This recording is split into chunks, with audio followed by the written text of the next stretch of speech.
tout simplement, comme beaucoup de gens, depuis l'enfance, j'ai baigné dans l'univers de Brassens grâce à ma mère principalement, qui chantait beaucoup de Brassens. Voilà, à la maison, il y avait les disques. Euh, et, euh, et je les ai pris, je les ai écoutés dans ma chambre. Voilà, c'est parti comme ça. Et ça m'a touché.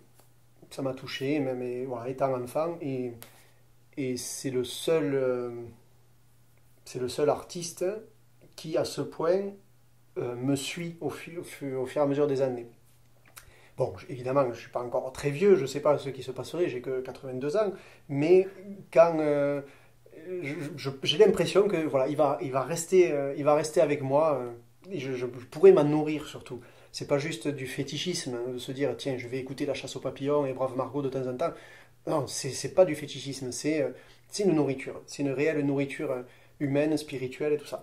Et en plus de ça, euh, comme je suis aussi sensible à la construction littéraire, à, à l'imaginaire, à ce que renvoie une strophe, un vers, le tableau que plante une chanson aussi dans un format assez court, je suis sensible à ça, donc forcément je ne pouvais être que touché par par le choix des mots, par la richesse insondable du vocabulaire utilisé par Brassens, et, euh, et puis par le côté laborieux de son écriture, où pour le coup, il est, euh, euh, il est à l'opposé de toute démarche commerciale et tout ça. C'est ce qui est touchant là-dedans, c'est qu'il a gardé la même forme d'orchestration tout au long de sa carrière, hein.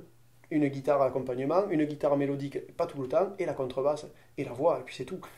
Et, donc il nous livre une espèce de diamant brut, et en fait ce diamant il est poli et il est taillé juste par la sensibilité des auditeurs et par ce que les musiciens aussi en font derrière, parce que je crois que ça fait partie des chanteurs les plus repris à plusieurs sauces.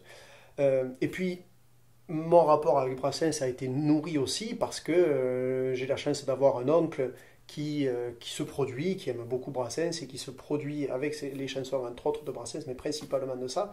Et donc, au gré des rencontres avec lui, des conversations, ça façonne aussi le rapport qu'on a, l'analyse qu'on en fait et, le, et puis l'amour, hein, la passion qu'on peut vouer aussi à cet auteur, voilà, cet artiste qui, qui est vraiment à part, je trouve, quoi. Vraiment à part. J'aime beaucoup le mot de Brel qui disait de Brassens, il disait mais les chansons de Brassens sont supérieures aux miennes dans le sens où lui n'a pas besoin de ses mains pour les chanter. C'est-à-dire pas les mettre en scène quoi comme lui. Alors j'aime énormément Brel et pareil, je sais pas si j'arriverai à m'en passer un jour, mais mais je trouve ça assez juste, ouais. Assez juste que les chansons de Brassens sont, il y a plus rien à faire, quoi. Il n'y a plus rien, à mon sens, à rajouter, à enlever. Et le rapport texte-musique est fascinant aussi. Enfin, voilà, ses choix de musique avec justement une orchestration qui est assez limitée. Lui-même, en tant que guitariste, était assez limité aussi. Ça reste un très bon guitariste parce qu'il s'est servi de sa technique et de son instrument pour être totalement au service de ce qu'il écrivait. Et d'ailleurs, lui aussi mettait beaucoup d'importance dans ses explications à ce que la musique ne prenne pas le pas sur la voix.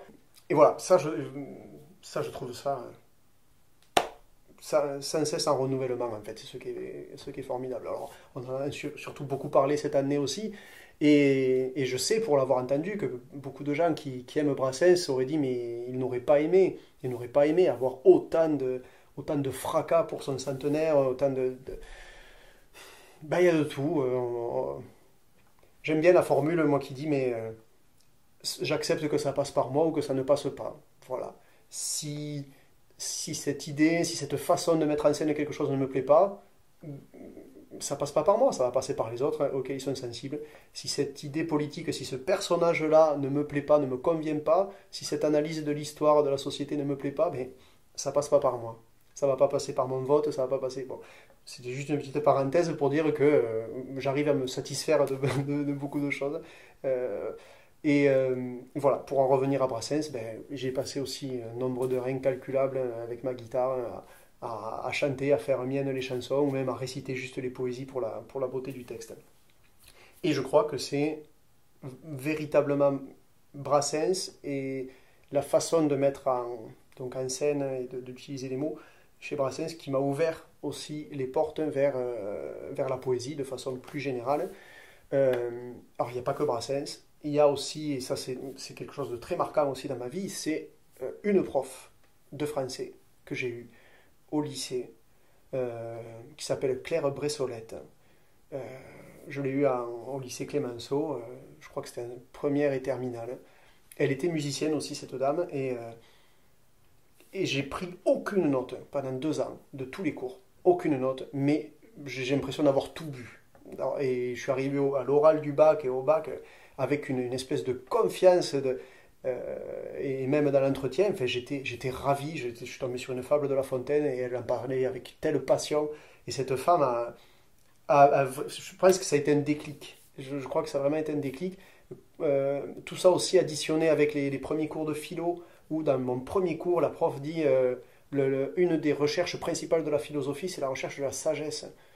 Et je dis, ouais, putain, c'est génial. C'est génial de se dire, mais oui, tendre vers la sagesse, mais ça ne veut pas dire non plus devenir des êtres insensibles, inactifs. Ça se conjugue totalement avec l'action, avec l'intuition. Mais la sagesse d'esprit, voilà, ça me parle, ça m'a tout de suite parlé, moi, en cours de philo. Et cette prof de français, ouais, je crois qu'elle a vraiment révolutionné chez moi le, quand on prend l'homme et la mer. Qu'est-ce qu'on a dans ce titre-là, l'homme et la mer, l'allitération avec les M, donc des consonances labiales qui renvoient à la mer, et ben c'est, pour sans jeu de mots, ben c'est un océan. Alors, on rentre dans cet océan-là, et puis de se dire, ah oui, mais en fait, c'est ça, c'est pas que des mots qui passent par la tête comme ça d'un écrivain ou d'un poète.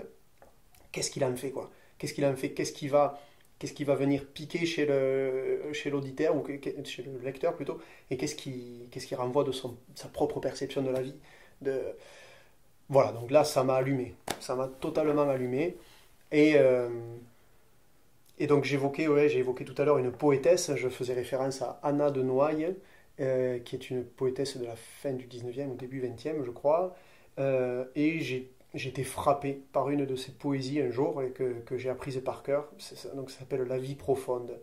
Et, et c'est justement quand je me retrouve à marcher tout seul, au bout de quelques minutes, il y a forcément, et je vais pas le chercher, ça vient, il y a les vers qui viennent, les mots qui viennent de cette poésie, parce que et je trouve ça formidable, surtout à cette époque-là, et venant de trop peu de femmes célèbres en poésie, justement, qui sont ces mots-là, quoi. C'est être dans la nature ainsi qu'un arbre humain, étendre ses désirs comme un profond feuillage, et sentir, par la nuit paisible et par l'orage, la sève universelle affluer dans ses mains.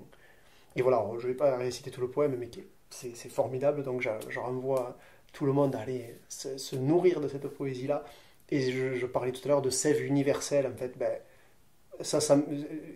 lorsque je me retrouve à marcher ou dans la nature, en fait c'est ça, c'est que oui, on dit on s'isole, pas du tout. Je crois plutôt que je me reconnecte et